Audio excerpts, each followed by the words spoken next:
हरे कृष्णा दोस्तों, आज की इस वीडियो में आप लोग जानेंगे साल 2024 में पड़ने वाली पौष पूर्णिमा के बारे में। इस बार नए साल में 25 जनवरी 2024 दिन गुरुवार के दिन पौष पूर्णिमा पड़ रही है। पूर्णिमा का व्रत और स्नान दान इसी दिन किया जाएगा और इसी दिन से माह स्नान भी शुरू हो जाएगा। पौष पूर्णिमा से त्रिवेणी संगम पे लोग 1 माह तक कल्पवास करते हैं। पौष का महीना सूर्य देव का महीना होता है और पूर्णिमा चंद्रमा की तिथि होती है। ऐसे में सूर्य और चंद्रमा का ये संगम मनुष्य की सभी कामनाओं को पूर्ण करने वाला होता है और उसके जीवन में आने वाली सभी बाधाओं को दूर करने वाला ये मान्यता है कि पूर्णिमा की रात को माता लक्ष्मी जी साक्षात पृथ्वी पर आती हैं और अपने भक्तजनों को सुख समृद्धि और धन का आशीर्वाद देती हैं। इसीलिए इस दिन घर में श्री हरि विष्णु जी की और माता लक्ष्मी जी की और भगवान शिव जी की पूजा करना बहुत ही शुभ फल प्रदान करने वाला है। इसी दिन श्री सत्यनारायण भगवान का व्रत भी रखा जाता है और सत्यनारायण भगवान की कृपा से भक्तों के सभी मनोरथ पूर्ण हो जाते हैं। घर में सुख समृद्धि आती है और इस बार की पूर्णिमा के दिन बहुत ही शुभ संयोग बन रहे हैं, जिनमें से पुनर्वसु योग सुबह 8:16 तक होगा और उसके बाद में पुष्य योग प्रारंभ हो जाएगा। गुरुवार के दिन जब पुष्य योग बनता है तब उसे गुरु पुष्य योग कहते हैं और ये बहुत ही शुभ योग होता है। वीडियो शुरू करने से पहले आपसे हाथ जोड़ के रिक्वेस्ट करते हैं, विनती करते हैं कि आप लोग वीडियो को लाइक ज़रूर कीजिएगा और कमेंट बॉक्स में जय श्री हरि विष्णु, जय हनुमान जी की, जय माता लक्ष्मी जी ज़रूर लिखते हैं। अब दोस्तों, वीडियो शुरू करने से पहले आपको थोड़ी सी जानकारी गुरु पुष्य योग के बारे में दे देती हूँ, ताकि आप इस बार गुरु पुष्य योग में पूजा करके फलों की प्राप्ति कर सकें। आपको जानकारी दे दूं कि इस मुहूर्त पे पूजा क्यों करनी चाहिए, क्योंकि गुरु पुष्य योग आपके जीवन में किस प्रकार फलदायी हो सकता है। इस खास दिन और ख़ास मुहूर्त यानी कि गुरु पुष्य योग में साधना करने पर, पूजा पाठ करने पर बहुत ही अच्छे और शुभ परिणाम प्राप्त होते हैं। गुरु पुष्य योग के लिए तो ये भी कहा जाता है कि अगर कोई व्यक्ति अपने किसी कार्य में, किसी उद्देश्य में सिद्धि प्राप्त करना चाहता है, सफलता प्राप्त करना चाहता हो, तो उसे इस दिन अपने इष्ट भगवान से इच्छा पूर्ति के लिए भी प्रार्थना, पूजा अर्चना अवश्य करनी चाहिए। ऐसा करने से मनचाही सिद्धि या मनचाहा फल निश्चित रूप से प्राप्त होता है। इस समय किए गए काम में सफलता निश्चित ही प्राप्त होती है।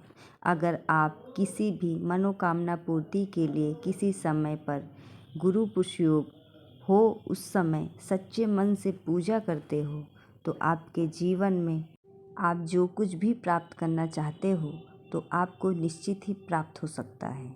इसलिए आप पूर्णिमा के दिन आप शुभ योग में कोई नया काम या मनोरथ पूर्ति के लिए उपाय अवश्य करें। गुरु पुष्य नक्षत्र को सभी नक्षत्रों में से सबसे अच्छा और शुभ माना जाता है और इसे सभी नक्षत्रों का राजा भी कहते हैं। इस योग में आप सोना चांदी खरीद सकते हो। महंगाई के कारण जो लोग सोना चांदी आज के दिन नहीं खरीद सकते, वो कोई पीला वस्तु जरूर खरीद लें। आप हल्दी खरीद सकते हो, चने की दाल खरीद सकते हो या फिर गुड़ खरीद सकते हो और इन्हीं वस्तुओं का आप दान भी आज के दिन कर सकते हो। किसी प्रकार की गहनों की खरीदारी करने के लिए भी ये योग बहुत ही शुभ रहता है। मंदिर से जुड़ी कोई भी पूजन सामग्री भी आप इस शुभ योग में खरीद कर घर ला सकते हैं। जिन लोगों के अंदर आत्मविश्वास की कमी हो, उन्हें आज के दिन पूजा अवश्य करनी चाहिए। इस बार पूर्णिमा की तिथि प्रारंभ होगी 24 जनवरी दिन बुधवार की रात 9:51 से और पूर्णिमा तिथि समाप्त होगी 25 जनवरी गुरुवार की रात 11:23 पर। अगर आप गुरुवार के दिन कोई दूसरा व्रत भी रखना चाहें और पूर्णिमा का व्रत भी रखना चाहें तो दोनों व्रत एक साथ रखकर उनकी अलग अलग पूजा कर सकते हैं। अब बात करते हैं इस दिन रहने वाले शुभ और अशुभ मुहूर्त यानी राहु काल के समय की। तो 25 जनवरी दिन गुरुवार को सूर्य उदय सुबह 7:13 पर और सूर्यास्त होगा शाम 6:04 पर। ब्रह्म मुहूर्त का समय सुबह 5:37 से 6:25 तक रहेगा। अभिजीत मुहूर्त जो कि सत्यनारायण भगवान का पाठ करने या दान आदि करने के लिए शुभ माना जाता है, वो दोपहर 12:17 से 1 बजे तक रहेगा।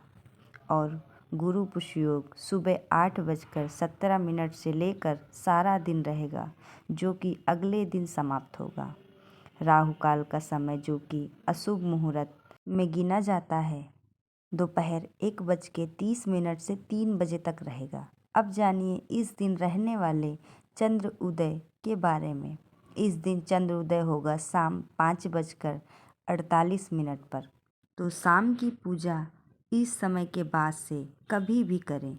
चंद्र देवता को अर्घ देकर उसके बाद अपना उपवास कभी भी खोल सकते हैं। इस दिन सुबह जल्दी उठकर ब्रह्म मुहूर्त में ही किसी पवित्र नदी के जल से स्नान करना चाहिए, और अगर ऐसा संभव ना हो तो घर पर ही नहाने के पानी में गंगा जल मिलाकर अवश्य ही स्नान करना चाहिए। उसके बाद सूर्य देवता को अर्घ देकर पूजा पाठ करके संकल्प लेकर अपनी पूजा प्रारंभ करनी चाहिए। दिन में अपने इच्छा अनुसार दान देना चाहिए। शाम के समय विधि विधान से पूजा कर उपवास खोलना चाहिए। तो दोस्तों, वीडियो को लाइक करना नहीं भूलिएगा। जय माता दी।